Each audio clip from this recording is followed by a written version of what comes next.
Welcome to the Level Up Artist Podcast. We're your hosts, Adriana M.A. and Jackie Sanders. We are two art professionals sharing forward the advice and business lessons we have learned along our creative journeys.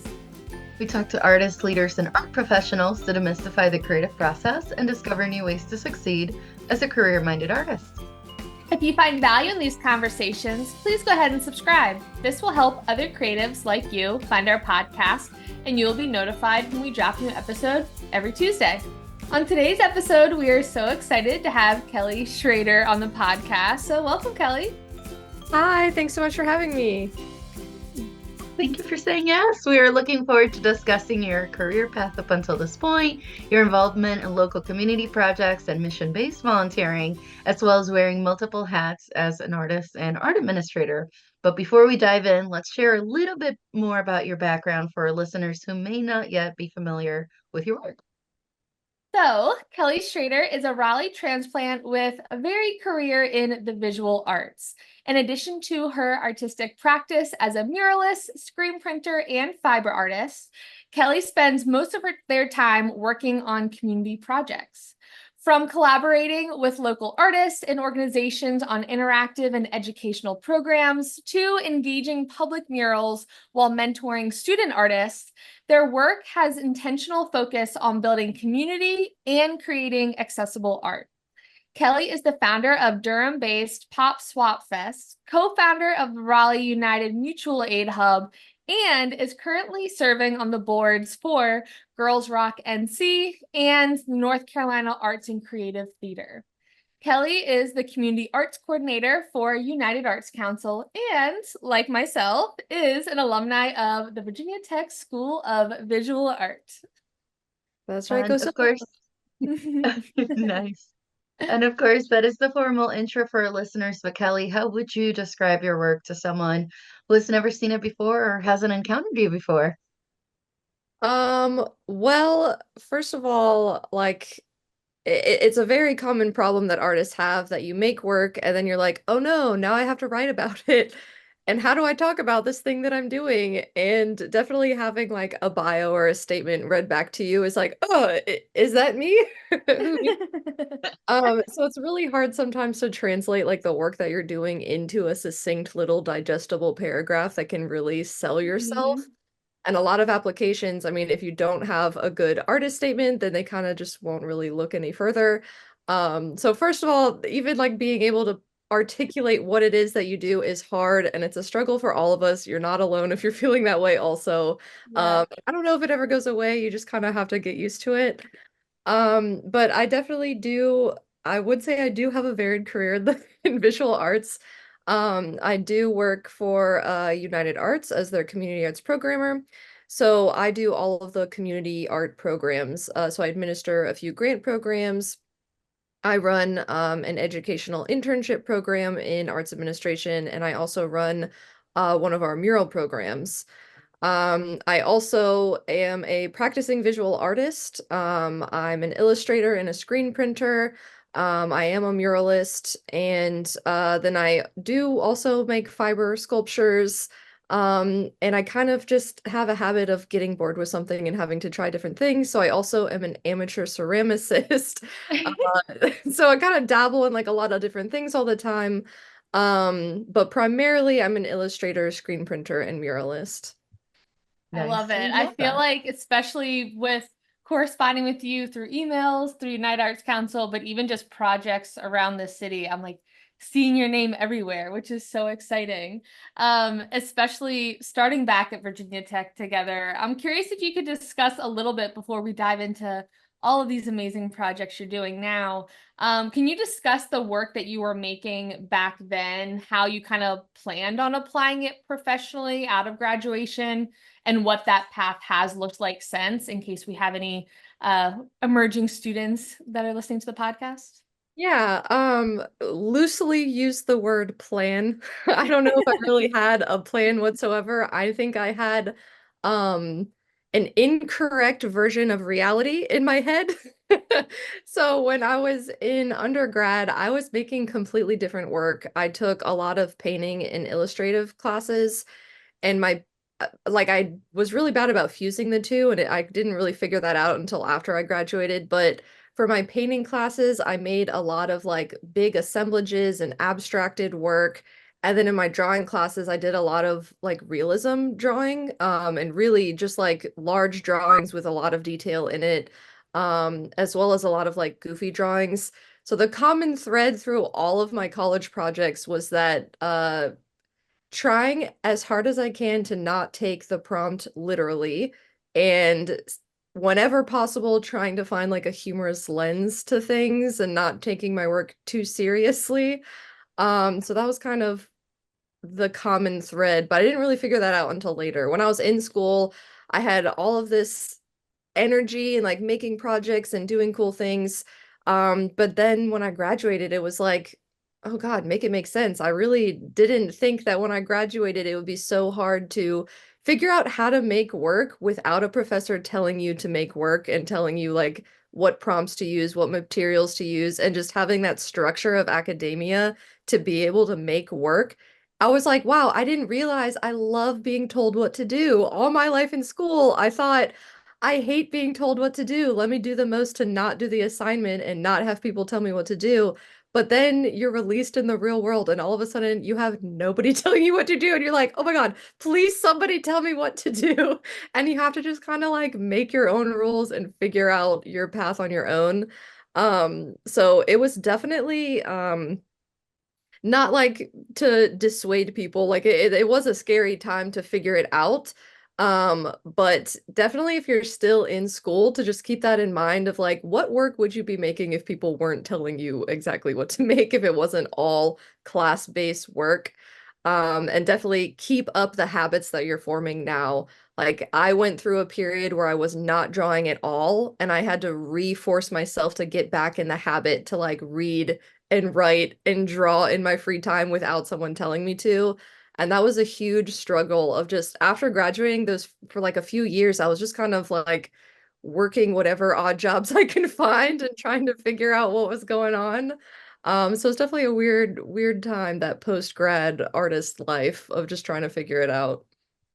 Absolutely. And I feel like I can totally relate, especially with other artists that I've talked to that have gone that more academia route, because you're so right. There's an element of having the creative limitations of a class that at the time might feel frustrating because you're like, I just want to make the work I want to make. Like, I don't want to have to do this assignment. But then you realize, okay, if you truly were to say, great, what work will you make? You'd be like, well, I don't know. I'm not ready to figure that out yet. So Yeah. it is a hard balance. And then, yeah, trying to juggle a brand new city, trying to make friends, have an income, and Yeah, then, money. yeah, and then like a creative expression on top of that.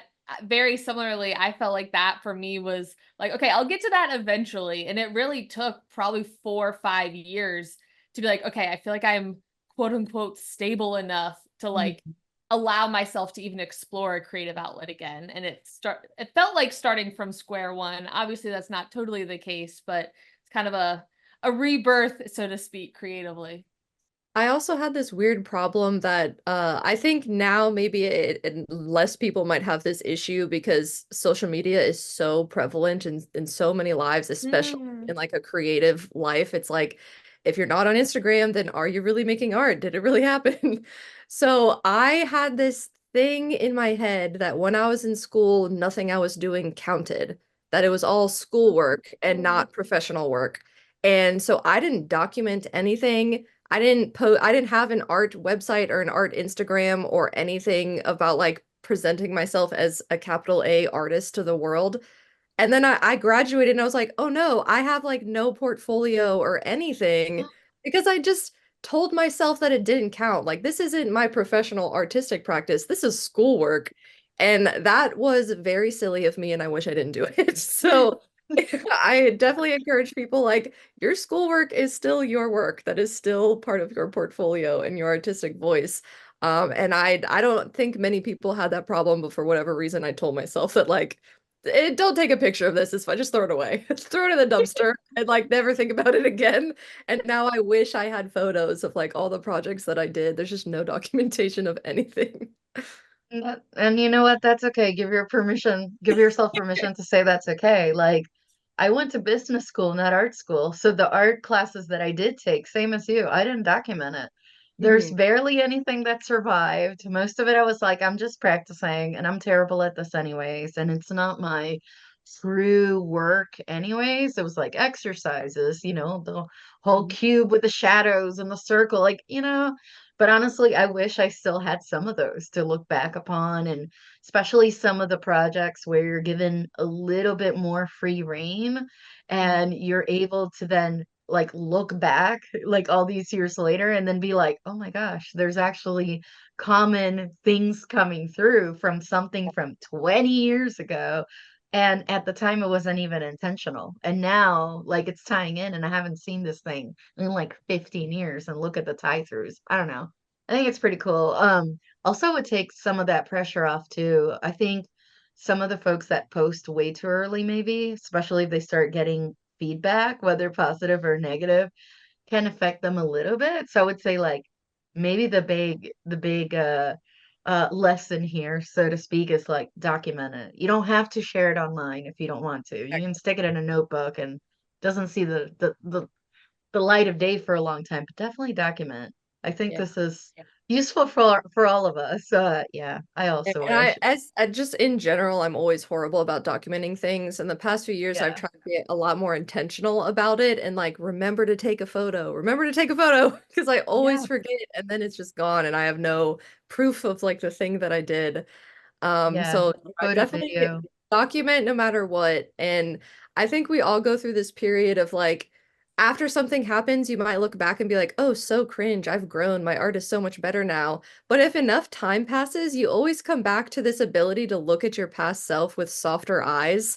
So like now, like when I was in high school, I looked at my middle school photo as, ugh. But now I'm able to look at that photo as, you know what? It wasn't that bad after all. I really was just dramatic. Yeah, And the same we were thing is all with teenagers art. at one point.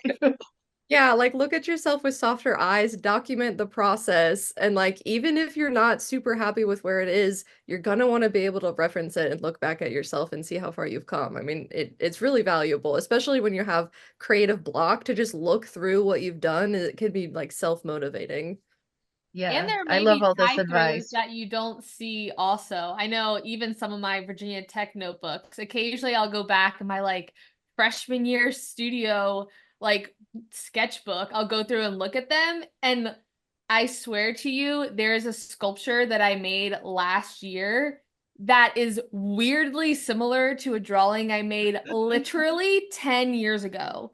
And it was not in reference to that, but it was like the same. It's kind of like a spiral staircase of ideas where they just get like deeper and deeper, and they're mirrors of each Wait, did other. I dream this? Was this a real? Yeah, I was like, is this a vision of the future that I manifested, or I don't I know, just but blacked out and drew this 10 years ago and yeah, now it's come to fruition. it was so wild. Yeah, so you never know, it might inspire future pieces too. Yeah, yeah, we definitely love when that happens. Full circle moments. But I do want to ask you, Callie, so as both as an artist and art administrator, with the United Arts Council, what draws you towards community projects and what do you think they're important? Well, I definitely credit my mom and the way that I was raised for like almost all of my community-based work. So my mom is the type of person that is constantly giving stuff to other people, just trying to figure out how to help the people around her. She does Meals on Wheels and delivers meals to homebound people. There are a lot of people that, are lonely or older, and she'll just go and talk to them and visit with them. And she's just like a wonderful woman and spends all of her free time trying to figure out how to help people. And as a kid, I was always dragged along to like help feed people or organize donations at the church or do all of these things.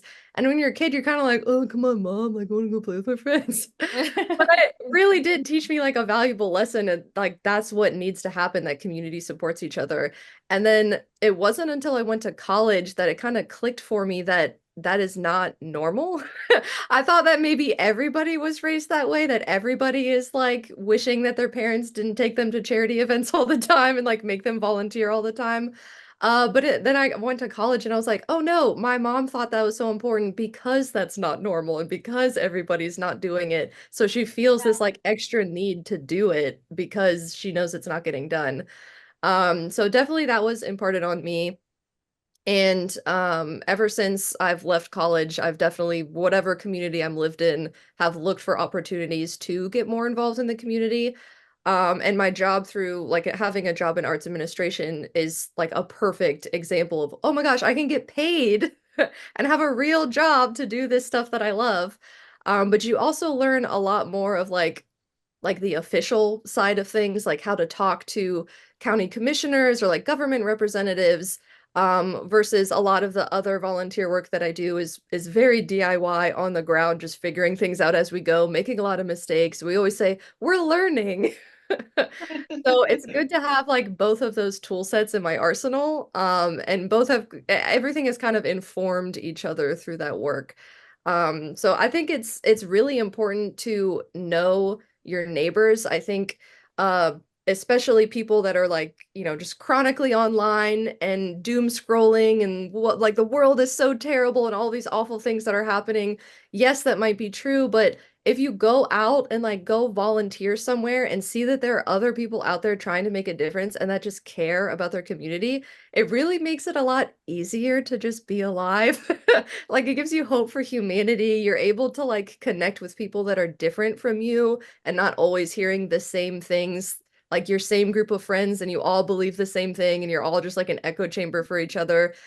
Sometimes that gets just like too depressing and too heavy and too much. And especially as a creative, I think that's really valuable to stay inspired by not just getting bogged down by all the negativity in the world that is just like rammed down your throat every day, every minute online if you're on Instagram.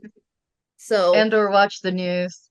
yeah, or what? Yeah, it's like impossible to watch the news and just not feel completely helpless and desperate. But if you walk Hmm. outside, you talk to your neighbors, you see what's going on in your community, there are other people that are trying their best. And I find that to be incredibly inspiring. Even if it is frustrating to sometimes be part of like, I'm trying to solve this problem and the problem seems so daunting and like insurmountable that I can't solve it. But the fact that there's other people coming together to try to solve a problem is extremely inspiring. And it really does make it just like feel a little bit lighter to be alive. We're all in this together. We're all having the same horrible experience. At least we can commiserate as a collective. And or find solutions together, because that's the other thing. Yeah, It's like, I love how you said, and this, I mean, this is perfectly normal. Y'all can Google it if you need to. Like, it's not uncommon for you to end up in certain groups of folks that think like you or look like you or are like similar like you in some way, shape, or form. I mean, that's perfectly normal. But then being in these, different group or community type projects just basically exposes you to folks from different backgrounds, whether it's social, economic, like everything. I mean, different religious backgrounds, different everything, and different age groups too, right? And oh yeah. then it just kind like even for your art, I love that idea of like you can come in, you're trying to solve a problem together, and whether you solve it or not, that depends on the complexity of the problem. And if you have the right minds in the room for that, sometimes you do need an engineer in the room and they're not there, and that's okay. Gotta find one. But then it can also inspire your art in ways that you didn't expect because you might be nature based, but then you're having this conversation with this amazing human and like their experiences and just, I don't know, some memory vault in your brain gets unlocked and it just leads you to something else in art. I don't Yeah. know. I It's love that all idea, that openness that you're sharing. Yeah, it's all very process based, and I feel like there is a lot of pressure, especially for visual artists, and lots of art forms on the end result, that the end product is all anyone sees. They don't know about the process. They don't know all of the endless hours that went into that, the equipment you had to buy, or the skill you had to learn, or how many YouTube tutorials you watched. They just see the end result, and sometimes they see it for like a second. It's like, okay, then they can walk away, and it's like. Oh man, I wish there's more emphasis on like the process of how we got there is way more important than the end result. And that's true for all of my community work as well as the majority of the work that I make visually. It's just like, what is the process? What is the thought process? How did we get there? And exactly like you said, whether you solve the problem or not, just being in collaboration with other people, that is the good part. Like, go do that. It will help you so much, I promise. If you're feeling really desperate or like creatively blocked, or you just need to be challenged. Like, there are so many places that are desperate for people to just show up and start helping out.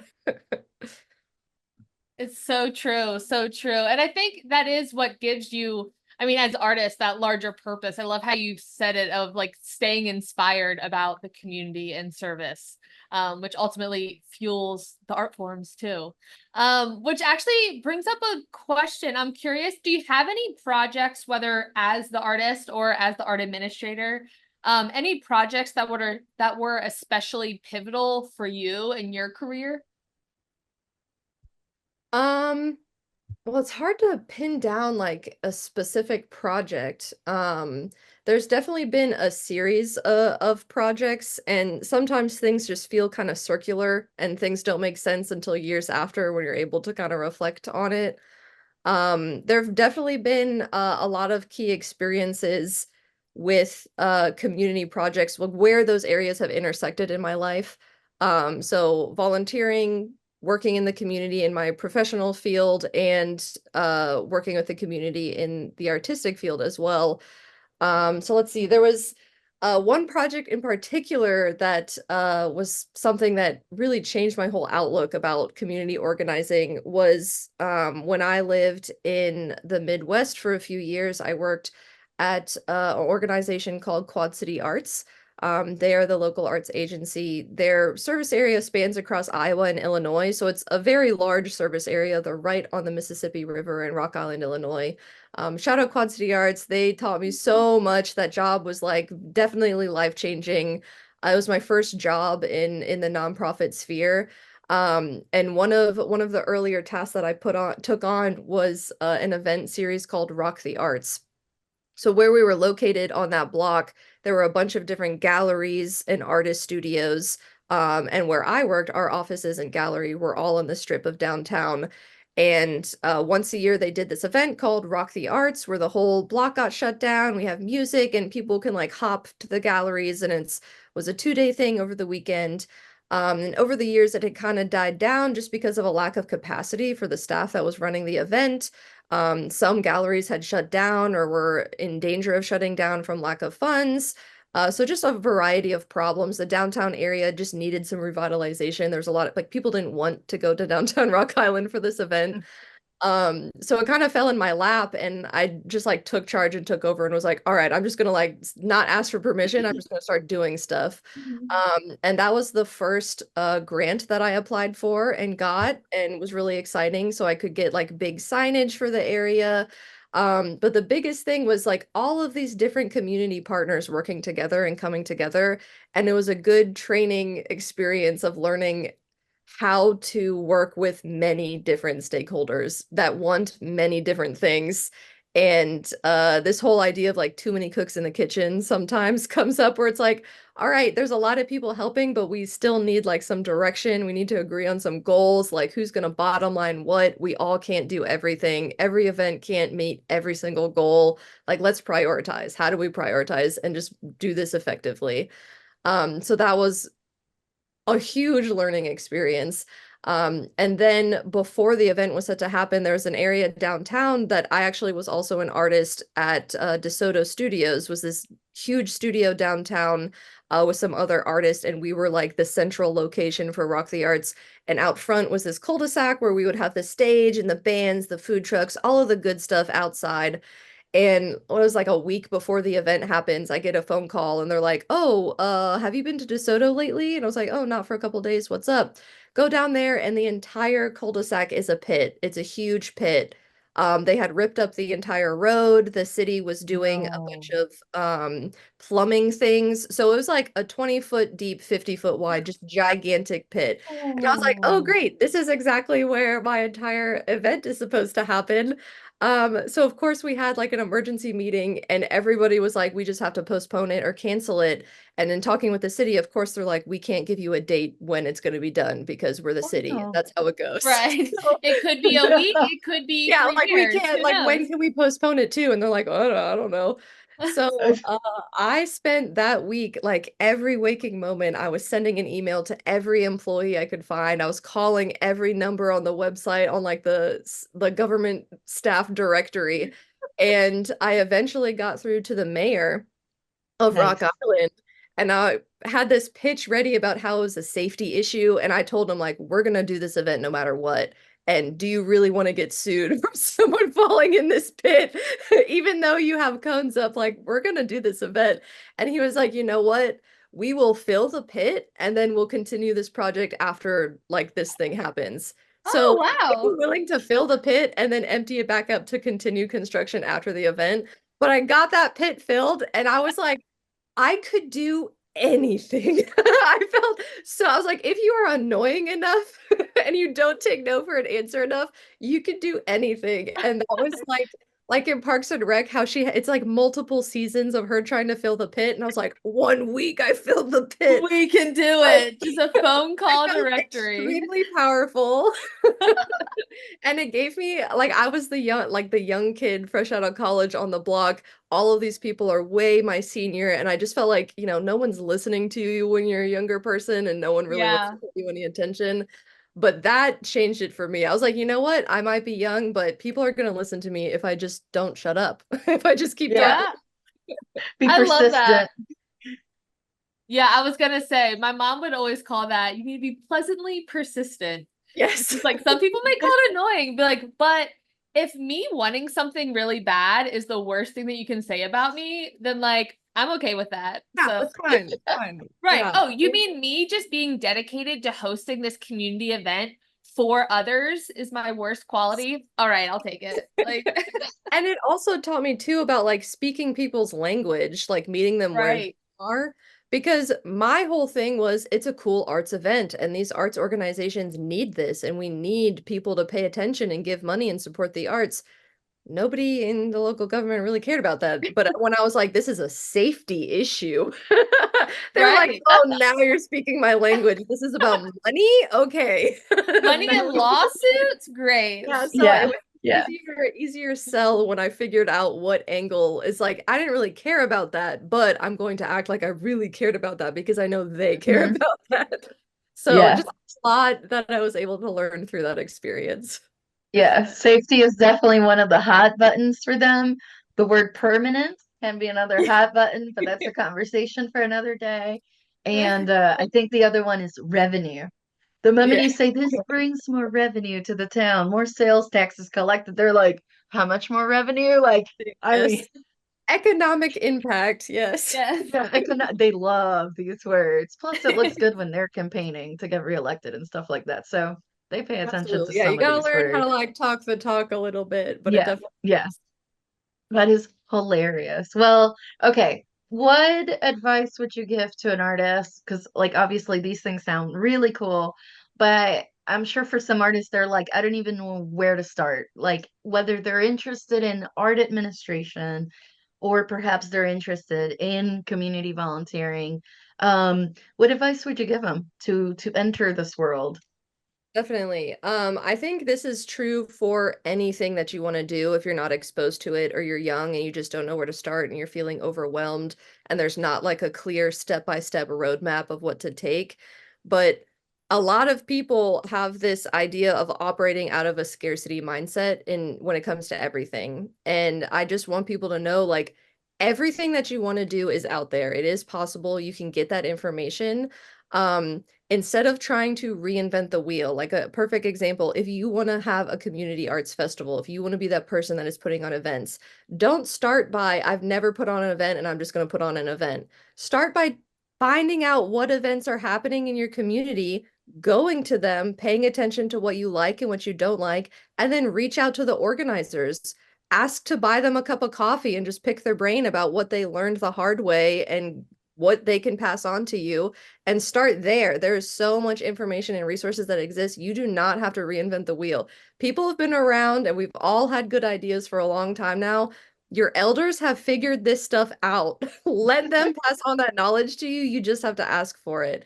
If someone is out in the community doing something and you're like, that is so cool, how did they get there? Write them a nice email, write them a message, like try to get in touch with them, to have a conversation with them, and just talk to them as a person. They are just a person. They can be approachable. The worst thing in the world is that they say no. And if you want to be an artist, I'm sorry, but you have to get used to being told no. Mhm. Mhm. No's should roll right off your back and not affect you whatsoever. You should always be ready to like swim through a sea of no's, because once you get that yes, it is like the best feeling in the world and you really earned it because you suffered through all those no's. But a no is not the end of the world. It will not, in the grand scheme of things, it is worth it. If you get a no, it's a no because it was not the right thing at the right time, but eventually you will get a yes, I promise you. So if you're scared to reach out to someone, like, unfortunately, you just have to get over it. Just close your eyes and hit enter, hit send, and hope for the best. And eventually someone will be like, yes, I would love to meet with you. And then they will just info dump a bunch of knowledge gems all over you. And you'll be like, yes, now I know what to do. Now I know where to start. It's not so daunting. And that's really is like the first step, is to just pay attention to what's already happening. What have people already figured out? And then how can I use that to make what I want to happen come true?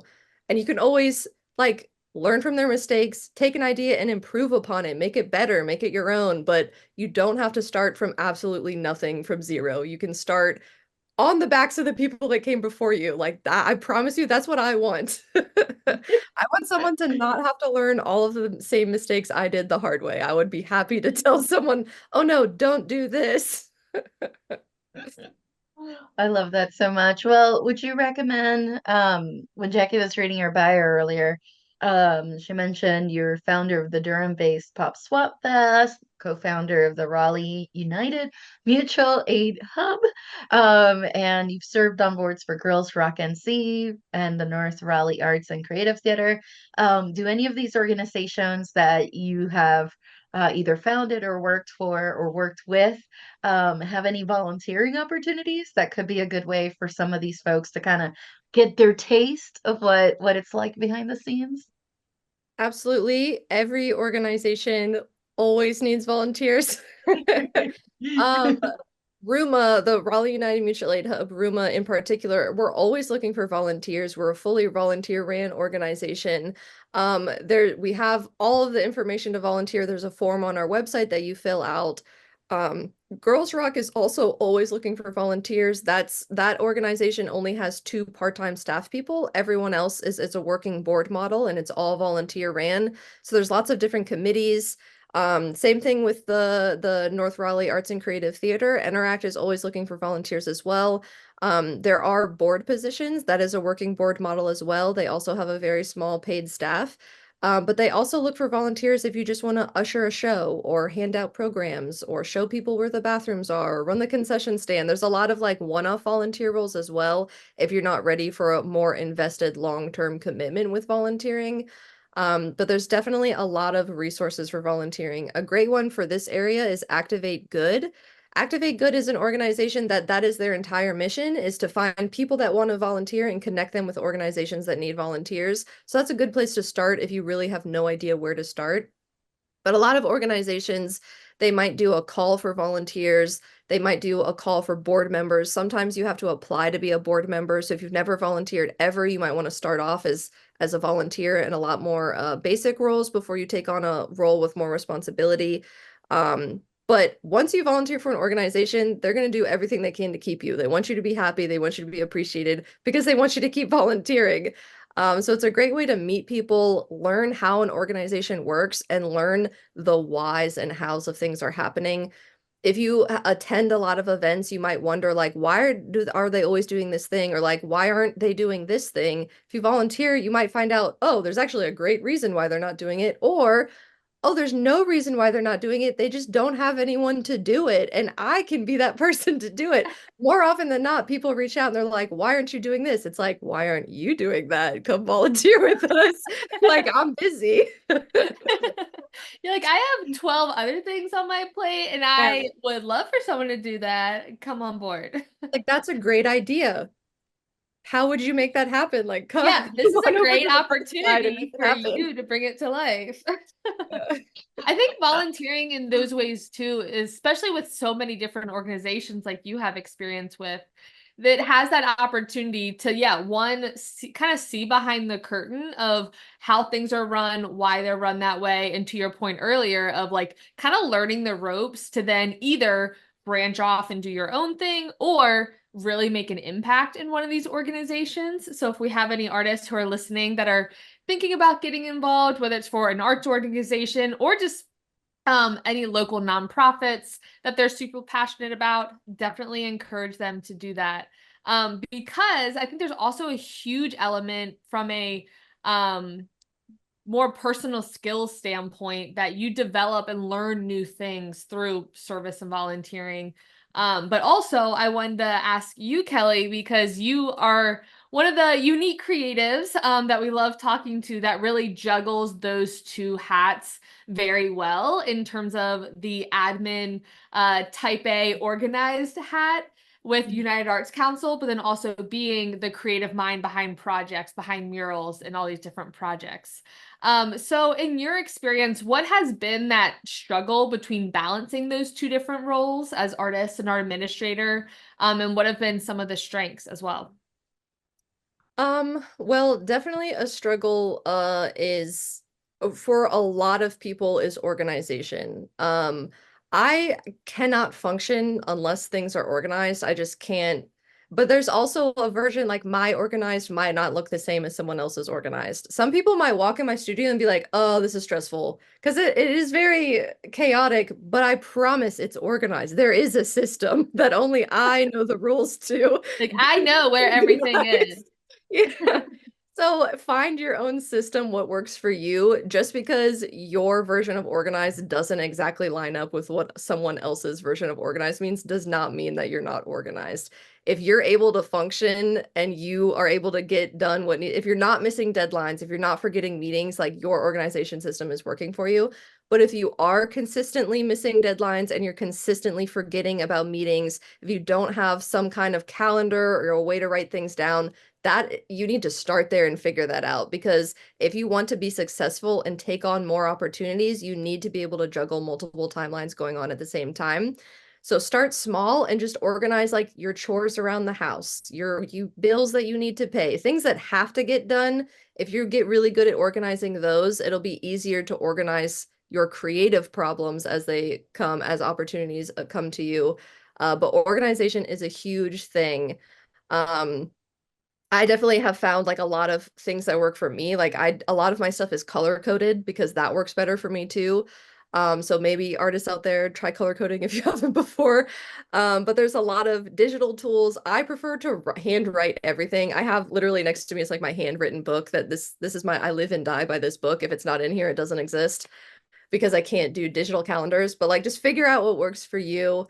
But the biggest strength, I think there are definitely more strengths than obstacles for combining these two roles, because as an arts administrator, as an artist, both really inform the other and they're really cyclical.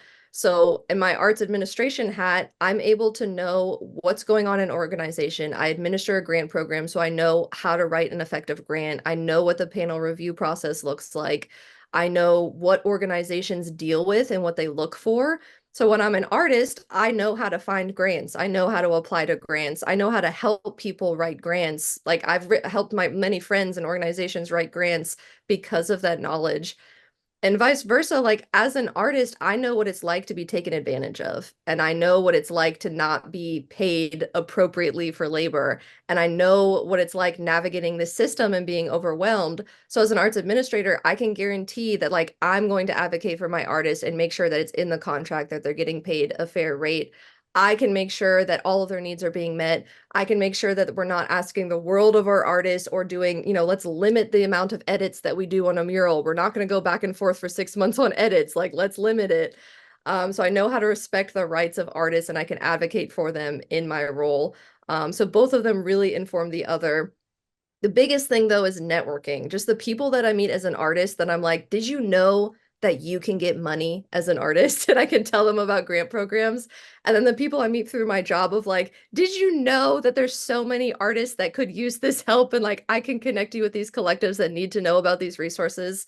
So definitely getting to know the community has been a lot easier, especially as a Raleigh transplant. I mean, I moved here right at the beginning of COVID, so I felt like I had no way to know anyone in the area. So it's very fortunate that all of these opportunities have come up for me to be able to get engaged and know what's going on in the community, what resources exist, and how to tap people into those and cross-pollinate across those different groups. Love it. That's triple threat right there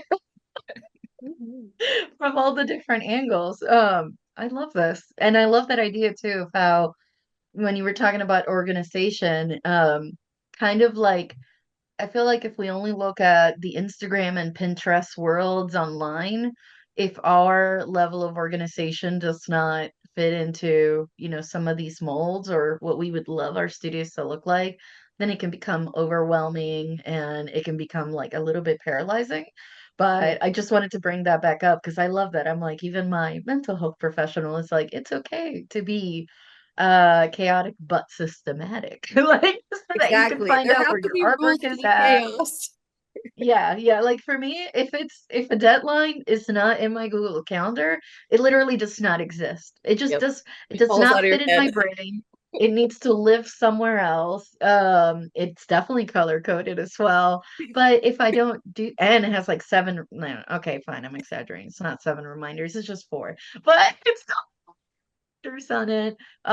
So I love it that advice of like how, and I'm especially thinking about those folks that may be listening that perhaps have like 9 to 5s or other jobs that aren't necessarily art adjacent.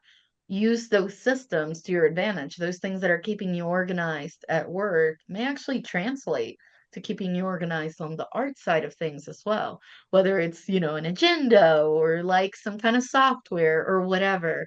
I don't know. I love that you brought that up. Absolutely. Everything can be a transferable skill and can help your art career because artists, unfortunately, it's not just about making art. You're running a business. If you're really trying to like make a name for yourself, get those bids, get those accepted to shows, and make a career out of your artistic practice, you're running a business and you have to know how to advocate for yourself and how to organize yourself.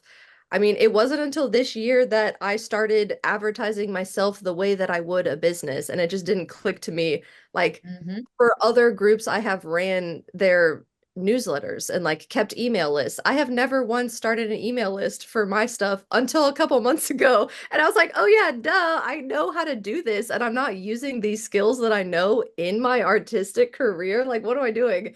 So there's always something that you know how to do, even if it's not, doesn't seem art related. Like, how can I use that skill and transfer it to help me in my artistic career? Everything is a transferable skill.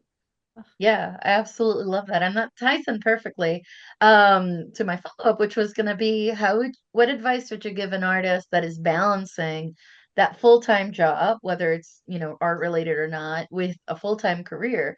Because like you said, I mean, try to find what's transferable. What other advice would you give them, especially if they're like, when am I going to have time for art?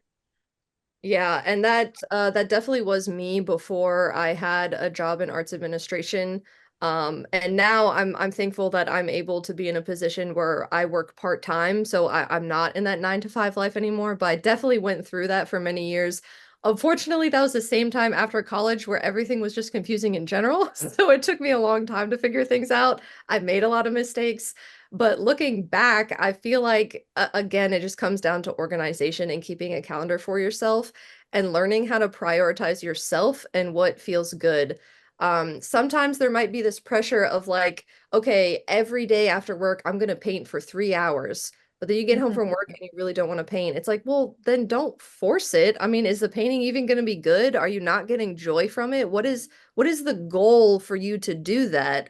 Make a goal that makes sense. Like if your goal is to have enough work to apply to a show, then create separate steps of how to make that happen that actually work with your life, and don't compare yourself to like what you think you should be doing or what other people are doing. And I know that that messaging is everywhere and people are always talking about that, but it's one of those things that is so true, and it doesn't make sense, and you kind of don't fully believe it until you do it. And you're like, "Oh yeah, this is what everyone's talking about. This makes more sense." But definitely to prioritize yourself. I would say scheduling and being organized is a really big part of that. And also a big part of that is that I am my least creative when I'm bombarded with like creative projects. If I have a bunch of commissions that I have to get done and I'm not making work that I want to make, I'm like so not creative, and it kind of feels like a chore, and it loses the essence of why I want to do it in the first place, and it becomes just another job, another way to make money. So really figuring out what brings you joy, like sometimes it helps your artistic practice if you're setting aside time to do nothing. Watch that movie that's been on your watch list for months. Like go hang out with your friends that you haven't seen in forever and get inspired by things happening in the real world, in real life around you, and get out of your bubble, because that's where inspiration comes from. Like if I find myself in a hole, maybe weeks go by and I'm like, oh God, I've really just been buried in work and I haven't been talking to people. That's when I am the least inspired and the least motivated, and everything just feels like it's falling apart. And I actually hate art so much, I'm gonna quit it and I'm never gonna do it again. But then I go out and like I get some ice cream and I walk my dog and I'm like, you know what? I actually do want to go back and paint. This feels nice. So putting a lot of like pressure on yourself of what you think it's supposed to look like or what you think it's supposed to be, it's just not true. Like when I was in college, I had this idea that when you're an artist, you're up all night and you're smoking cigarettes and you're painting and you're just like really intense and mean. And I'm like, that's not true at all. Why did I think that? It's like so dumb, actually. Glamour No, eyes I to A lot of make different you. ways it can look, and just figure out what works for you. Man, maybe there was something about our professors, because I definitely got that vibe too. And I was like, I need to be like tortured and like, Yeah. yeah, late nights. And I was like, I'm actually a morning person. I hate working in the middle of the night. I also am like very optimistic and pretty positive, and my work explores some like intense things, but I'm not like brooding over it. And Yes. I also am not a smoker. So I'm like, I can't be an artist. Like, this is never gonna work. I know. I've smoked one cigarette my whole life and it was so gross. I was like, oh, I'm not an artist. I think that's a big thing too, is like really just redefining what it means for you as a creative, of what it means to be successful as an artist, which we do want to get your answer to that question, Kelly. But first, we're going to take a quick word from our sponsors. This episode is brought to you by our Level Up Artists podcast supporters. If you have gotten value out of listening to our podcast, please consider becoming a supporter for $4 a month. This podcast is our way of sharing it forward, and we get so much value out of these conversations ourselves, but producing a podcast isn't free. We have personally invested in podcast equipment and video editing software, as well as dedicate our time to produce, edit, and distribute a new episode every week. By becoming a podcast supporter, you will help us keep the podcast running smoothly and get access to amazing off-the-record conversations with seasoned artists, authors, art collectors, gallery and museum professionals, as well as industry leaders. These conversations offer even more valuable advice for artists at various stages of their career. You also get access to our artist community platform and our gratitude for keeping the podcast going. Head on over to levelupartisthub.com to sign up and become a podcast supporter today. Welcome back, everybody. So, a question we love to ask all of our guests. All right, Kelly, how do you define success as an artist? All right. So my definition of success is really just like I just want to be happy with my life. I just want to have every day feel correct. And I want to be proud of the work that I'm making, and to be able to just bring joy into the world through my work and through my relationships with people and how I collaborate with my community. I was never the type of kid that had like a bunch of big goals. everyone would ask, what do you want to be when you grow up? And I was always like, alive? Like, I don't know. I've never been the person who's Valid. I need all the promotions and I want to be a CEO or like I want to be president. I just have never been that person. So success has never seemed as like there's an end point to success and like once I get there I'm successful. That just has never made sense to me. So my version of success is like I'm successful right now. If I am growing and changing and trying to do better than I was, that is success. If I'm always growing and improving as a person, that's success. So even if it's a baby step, like even if you're going through it and things are hard, if you're able to be just to like do one thing a little bit better, you're able to learn that skill, or maybe you finally put away that clean laundry that's been staring at you for 2 weeks. That's success. Like you did it. So I'm always trying to just be a little bit better than I was, and be a little bit more positive than I was and like work on myself. Like I know that I have a tendency to like be negative or see the problems before I see the solutions. Mm. Um, and I have to be mindful about that to try to like correct that behavior and to try to be more positive and say more positive things. Like literally look at yourself in the mirror and say nice things about you, and your life might literally change. Like you Mhm. spend a lot of time thinking negative thoughts. It's like that book, The Twits, where if Mm. you're mean to people and you think bad things and you say bad things, you're gonna have a bad time and you're gonna have a bad life. But if you're constantly just like trying to look for the better thing and how to be better and like, look how far I've come, you're gonna have a better time. So that really is success to me. I have no goals of like, I want to be represented in a museum or like I want to have a show in New York. I have zero goals. That I'm just like living life every day. I'm like, oh, that's a cool opportunity. Let me do this opportunity. And that's success to me. And it seems to be working because I'm pretty happy with like not having a bunch of lofty goals. I have a joke, like if you go to my Instagram page, my name on Instagram says I am a famous artist. And it's a joke because everyone's like, you're not a successful person unless you're famous. And I'm like, being famous sounds awful, actually. I would really hate that. I want some privacy. That sounds I don't want a bunch of people knowing who I am and knowing my business. So that's like a joke that I always make to myself is like, I'm already a famous artist because like my family likes my work. That's cool. Like I have friends that buy my shirts. That's so cool. That's Just perfect. celebrating those little wins. It's easy to like you get a success and then people are like, what's next? And you don't have time to sit and actually appreciate that you achieved something and that you did something. But like practicing sitting in that moment and really letting yourself enjoy the success of like how you got there and let it last instead of immediately being like, okay, I'm on to the next thing. And you forget that you even did that super cool thing yesterday. What happened to that? Think about that. That's so cool. I did a super cool thing. Yeah, Yeah. like tell people, let people be nice to you. Let people tell them how cool they think you are. So true. So true. I always try to think of it like, because I find myself in that, like, okay, the next thing, like all the time. I always think about like, okay, what would 10-year-old me think about what I'm doing? I do And that like, too all the she time. would think this is freaking amazing. Be like, hold on. Yep. You're telling me that a stranger, someone that you didn't know, gave you money for artwork that you made, even if it was $10, she'd be like, that is freaking amazing. And you're the coolest person I know. And I'm like, yeah, I know. This is great. Yeah, if I'm cool to my childhood self, then I'm like, who else am I trying to impress? Like Right. that's Like fine. we're golden. We're doing it. Now, kind of thinking back to then, what is one piece of advice that you wish you had heard before you got started on your creative journey? Mm. Um, I definitely think that a big thing that I wish I had figured out sooner was this idea of like individualism and individuality of if you're going to make it as a creative person, you have to do it all yourself. And you always hear famous people, they're like, nobody helped me. I got here all by myself. Like I did this myself. It's like, that's so sad for you. I feel so like, who hurt you? That's so sad. You have a Like lot I of did walls not get up. You this might by want to go to myself. therapy.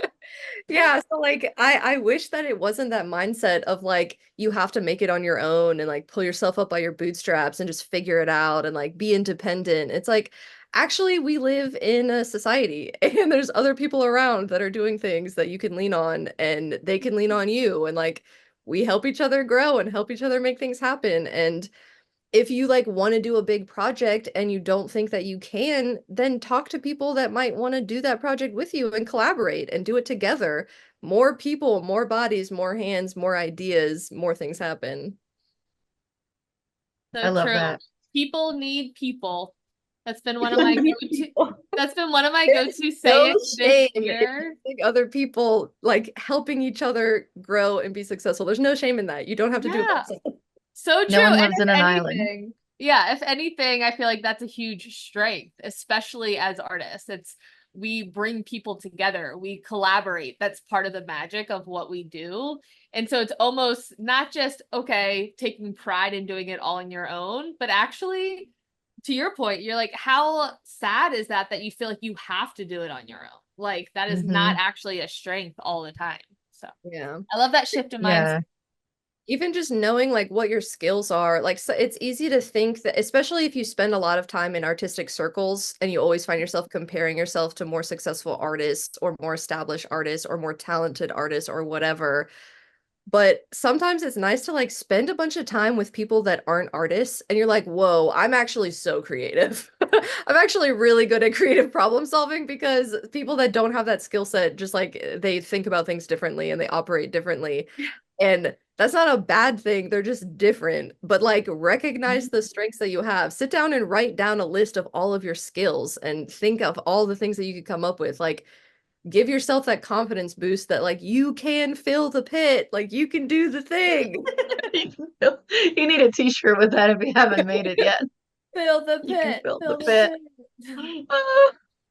Oh my goodness. I love that so much. Well, Kelly, if somebody randomly handed you $100, what would you splurge on or invest in? It has to be something that brings you joy and relates to your art or business. Oh my goodness. Well, I'm like terrible, and if I ever get money, I just store it away and I hide it and never spend it on anything. I'm like terrible. So I won't be my official answer because that's so boring and bad.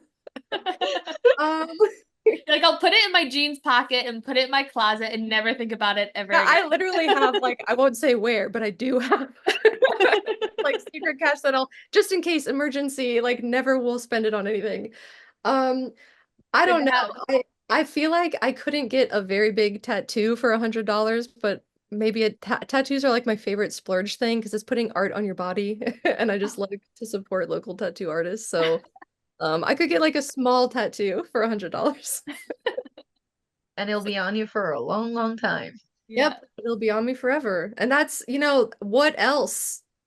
That makes that $100. It's an investment in myself. it truly is. I mean, definitely the best return on investment of any answer that we've gotten. So a permanent impact. I have a couple friends that actually like a series that I do is the boob face, hence a lot of my stuff is humorous and like silly and I don't take it very seriously. But I don't have a boob face tattoo and I know people that have boob face tattoos. So maybe I should get I know like I've been saying this for literally years that I need to get a boob face tattoo, but if I found $100 on the street, I will get a boob face tattoo. That's Perfect. hilarious. I love that. I love how other people have your art and then you don't have your art yet. I know. Oh, that's Great. another thing of like, give yourself. I'm still learning, guys. I'm still learning. I love that. I love that. Well, Kelly, before we wrap up today, what exciting projects do you have coming up that our listeners should know about? Well, I am really excited that I am doing the Bowl City Booze Festival is the first time that I'm doing like a Halloween themed event. And that's on October 19th. So I'm very excited for that. I'm gonna have a lot of cool like spooky Halloween things for sale. But the next big like project down the line is I'm doing a collaborative piece for the In Kind exhibition at ArtSpace. So I am working with a local emerging poet, Kay Amboya. And we've been paired up. So we each, they're a poet and I'm a visual artist. So we're each gonna like use our poetry and art practice to collaborate on new pieces for the show. And that show is going to be up in January, February of 20, Beginning of 2025. early 2025. That show will be up. And I'm really excited for that. I'm going to be doing a one of my fiber sculptures for that collaborative project. So cool. Well, we're very excited to see it. Obviously, being in art space, we'll get to enjoy it many days. But before we go, how can our listeners stay in contact with you to see these works come to life and also stay in contact with you after they listen to this wonderful conversation? Yep, I have a website, kelly-schrader.com. But the easiest way to find me, and like the one I'm not on all the platforms because it's too much work, I'll be honest. I just can't stand it. So focus all my energy on my Instagram account, and that's _Schrader_art_. So if you search hashtag Schrader art, you'll probably be able to find me. And again, it says I am a famous artist, then you know you're in the right place. That is hilarious. Well, we'll make sure to link all of those in the show notes. And Kelly, thank you so much for being on the podcast today. Thank you so much for having me. It's been a pleasure. It's been awesome. Well, in the meantime, for our listeners, if you want to stay connected with us in between episodes, share feedback, or have a question you would like for us to answer on the podcast, you can reach us through social media. I'm at Art across all platforms.